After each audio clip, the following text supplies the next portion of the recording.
Hello, everyone. My name is Venus Green. I will be reading to you the book of the month for December, Mistletoe, by Margie Palatini, illustrated by Henry Cole. Let's begin reading. 'Twas the season, and Moose was merry. He joyfully tickled the Averys with a tuneful of tidings and a flurry of fa-la-la-la-las. He was so full of ho-ho-hos, even his moustache had the holiday spirit. But Moose was more than just a bit merry and bright. He was busy, busy, busy. There was a lot to be done on his list of to-dos. But with orderly organization, a bit of regimentation, lots of imagination, and just plain old Moose know-how, getting ready for the big day should have been simple, easy. Yes, in all probability, just perfectly perfect, we think. He wasted not one merry minute. Moose got moving and put some hustle into the holiday bustle. He went to work. He wrote cards and letters till his hooves hurt. Woo! He shot till he dropped. Wow! He hauled home boxes and bags and presents galore.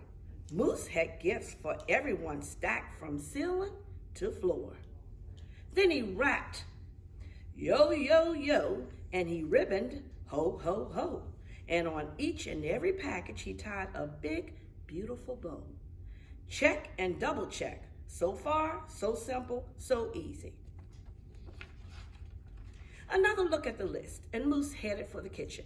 He pulled out the pots, pans, and bowls, sifted through stacks and racks of cookbooks. He whisked with his left, spooned with his right. Moose baked tons of tins of cookies, dozens of cakes, breads, and sweets. He made jellies, sticky jams. Moose roasted a goose and some chestnuts. He toasted marshmallows and yams. Yes, yes, so simple. Check, check, check, and triple check. So easy. But of course, some decorations. Decorations were up next on his list of things to do and get done. So Moose decked the halls, then spruced up the walls. He beaded, bowed, and mistletoed. He gathered garlands, rope wreaths, and holly. Jingle bells, sang Noels. Oh, good golly, this Moose was jolly. Last but not least, he hung all the stockings, each and every one with special care, and just in time, too. Soon Santa would be there, you know. Check and final check, yes sirree. Getting ready for Christmas was an absolute snap, and so simple, so easy. And if he did say so himself, Moose thought totally, utterly, completely, this is perfect. On that night before Christmas, Mother, little Sissy, Bucky, and Junior looked all through the house. What a job Moose has done. Everything looked bountiful and beautiful, festive, quite fine indeed. There was just one minor problem, if you will. Oh dear, sighed the missus, as the five stared at one empty corner. Oh my, oh me, oh gee. Pop! What happened? Cried Junior. You forgot the tree. Oops, where would they hang the tinsel? String the popcorn, lights the lights. Where would we put the lights?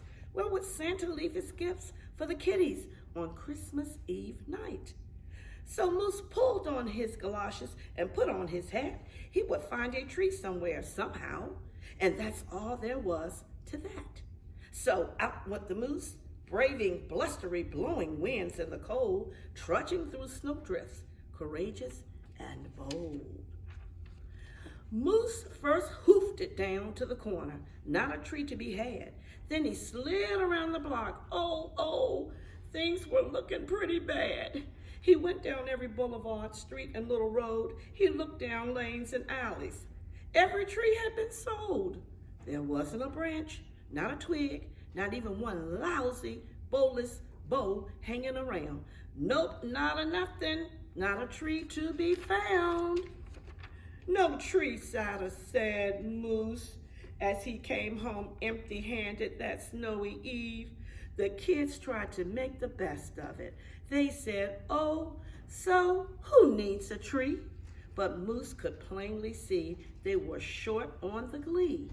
He knew he had to do something, and that's just what he did. In the empty corner, he stood and spread his arms out very wide. Then he smiled at his children and winked at his bride. "Kids," he declared, "fetch your forgetful pop some of that tried and true family glop." So back came the kids, carrying a big pot of glue, and without a word to one another, they knew just what to do. They each took a part, grabbing strings, taking hold, then carefully, oh so carefully, they glopped. And they plopped, they pasted, and they pressed. They curled and twirled, every which way a follicle could fathom, until Moose's magnificent moustache was indeed even more of a marvel to see. Moose was just a few needles shy of being an evergreen tree. They strung Moose with lights from his head to his toes and draped him with tinsel, beginning right with his nose. They hung balls that were shiny and bells that twinkled, candy canes, berries, and plums sugar sprinkled. Then they all stood back. Junior plugged in his pop. Ooh, ah, yes, Moose truly was one incredible sight. He was glorious and glowing, and boy, oh boy, was he ever so bright. Then Junior placed the star on top of Moose's head. He gave him a kiss and a pat, and they all headed off to bed. Except Moose, of course. He stayed in the corner instead, still twinkling and blinking and waiting for Santa. Oh, so it wasn't so simple, and it wasn't so easy. And okay, it wasn't so perfect, but you know what? It was pretty close.